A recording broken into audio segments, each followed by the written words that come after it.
Hello, everybody. It is Marty McConnell, the off-grid gecko, and I am going to be showing you a little bit about this game that I've been working on. I know I haven't turned out videos in a while. I got to program in Web 3 and been doing that for like 2 years now, so full time.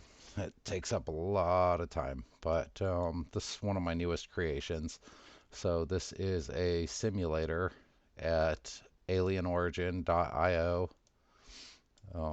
I'll take you to the main site. And it's a SETI simulator.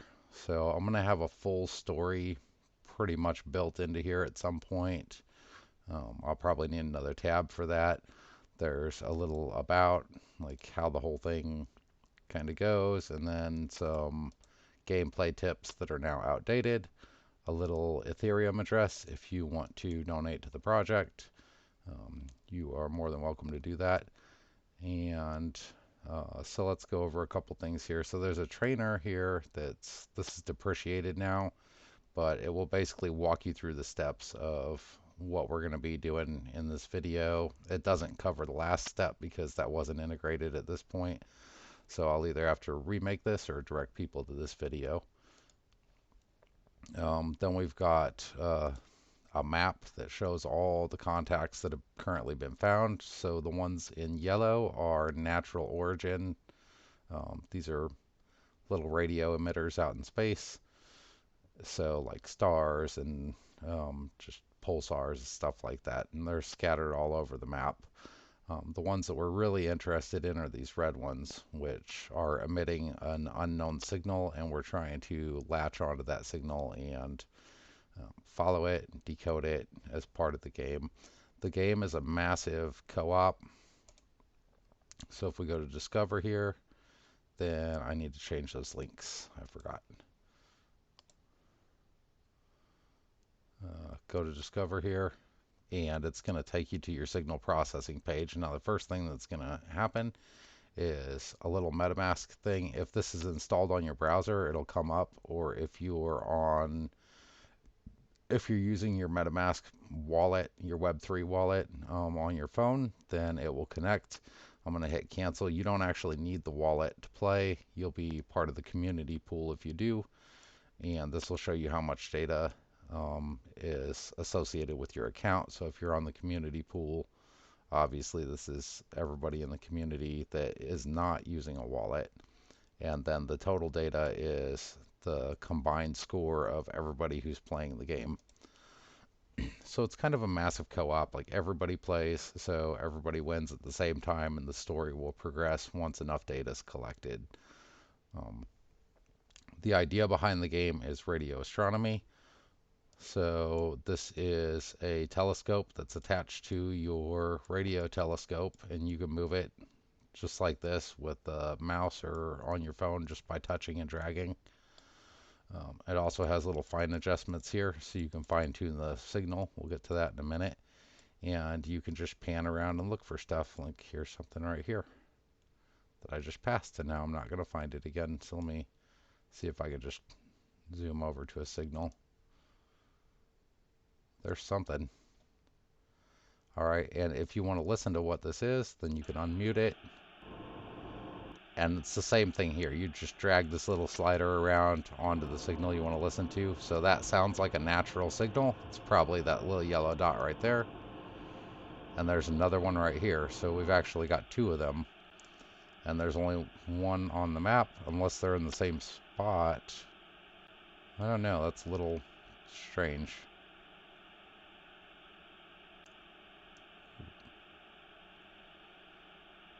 So anyways, you can fine tune this and sort of see if we can get on this one, cut that other one out. And you can do this on mute too. So I'm watching this S meter right here, which will tell you how strong you're reading the signal. And as we move around, we're going to notice that signal gets stronger or weaker, just depending. So go over here and try and pin it down the best that I can. And then once you have a signal like this and you're listening to it loud and clear, you can hit this identify button if you want to try and plot it, like if we want to say it's right here and try and plot it, then we can hit identify, it'll process, it comes back and tells us that it's a natural source of some type, so it's not an unknown origin. And then it tells you you need to decode the target, and that involves this little game right here. This part was a little bit weird to try and figure out a way to set it up where it would be fun and it wouldn't be too technical. Normally, if you're looking for alien signals, you're going to be looking for a waveform, so a very specific kind of signal. And if you want to figure out what data is coming through with that signal, then you have to like figure out what kind of modulation they might be using and what their settings are and how they're actually encoding the data to piggyback onto that central signal. So instead of bogging everybody down with that, this works just like a lock, basically like a combination lock. And the little readout here will give you an indication of how close you are to solving it. So when you first pull this up, it's going to have some dots in here, and it's going to have some numbers, some ones and zeros. If you are really lucky, then this will come up decoded for whatever you have the settings on, and it'll automatically record it. But in our case, that's like a 1 in 1,000 chance, or 1 in 1,000. So what we want to do is move these little knobs. So I'm just going to move the first one 2 to the right and hit decode, and I'm going to watch and see if anything changes on here. And some stuff changed. I almost want to say there's less numbers on there. I'm going to go one more just to be sure. Hit decode. And yeah, I'm not liking the way that's looking. So the goal is to fill this up with ones and zeros. So you kind of just got to go off instinct, and you sort of get used to it a little bit as you go. And these do go all the way down to 0, so don't stop at 1. Alright, that looks like a lot more ones and zeros, and something happened here and I lost the signal. So I'm not sure if that's a bug or a feature, but it's something I'm going to have to work on. So I can identify it again. It'll reset my little block down here, and then basically just start over again.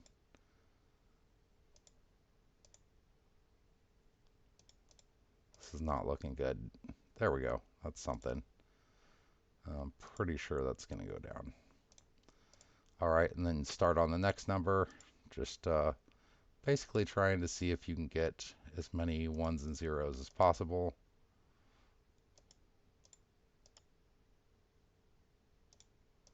It's probably a high number, but hard to say.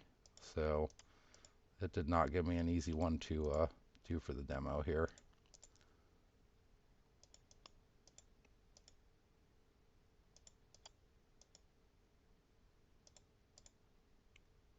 Hopefully we get a little closer. That's looking good. So I think that one's definitely 2. Not sure about this middle one, or the top one for that matter. But it's looking a little closer.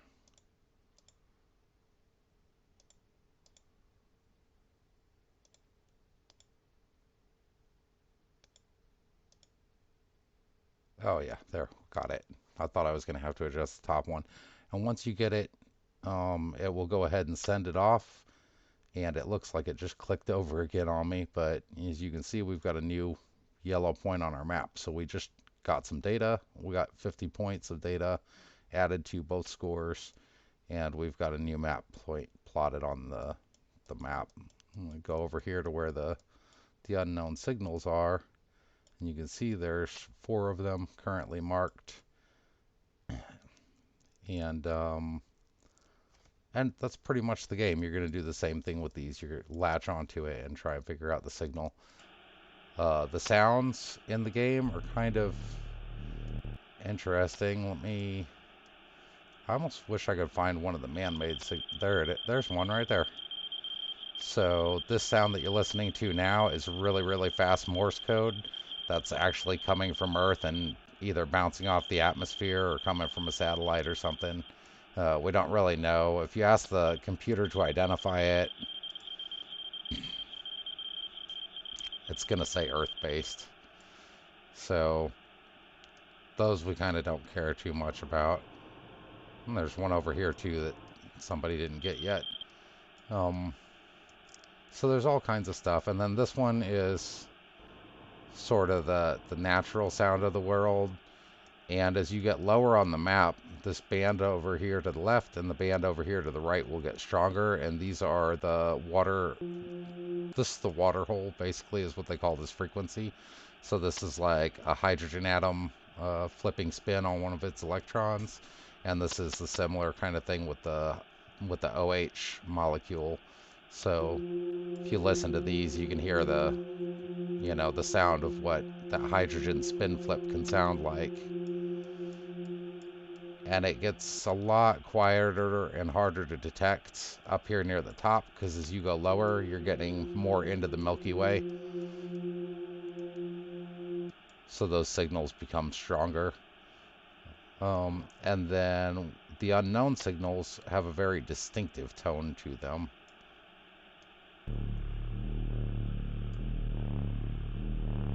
Sounds very alien in origin.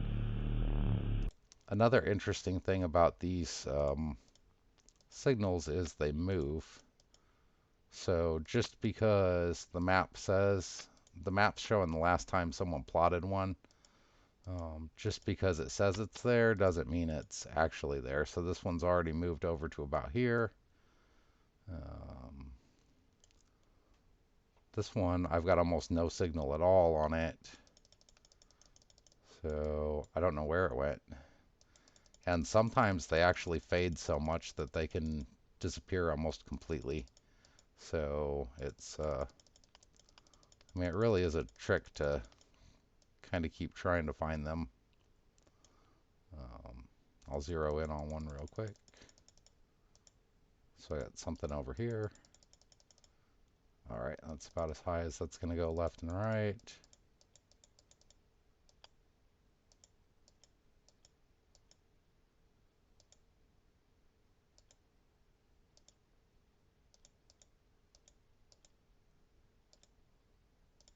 And I think that looks like a good spot. So let's identify this. And we can listen to it if we want to. It's an unknown target. So I'm going to do the same thing. I'm just going to move this a few and see if it gets better.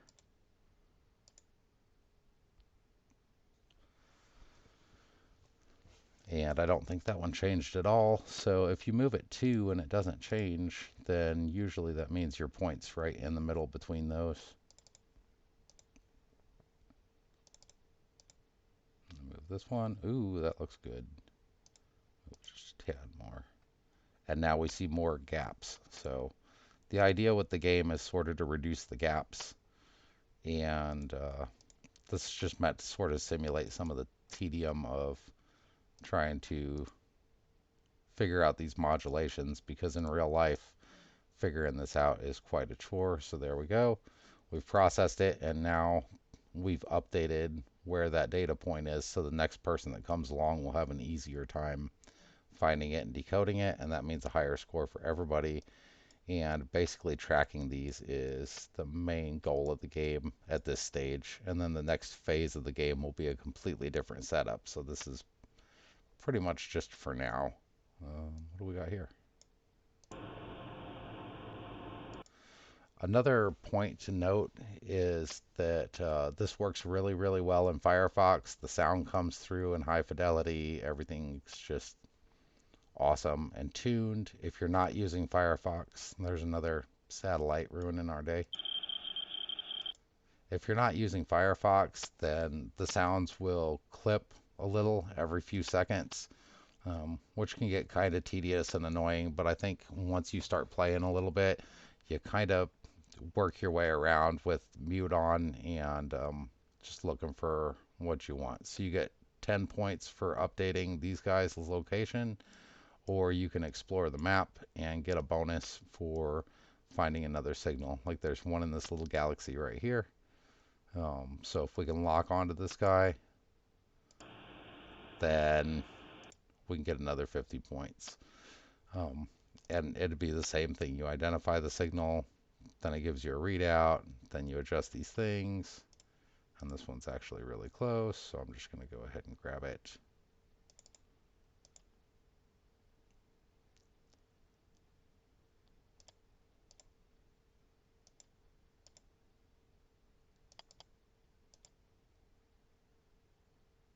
That was really close, like the same first two numbers.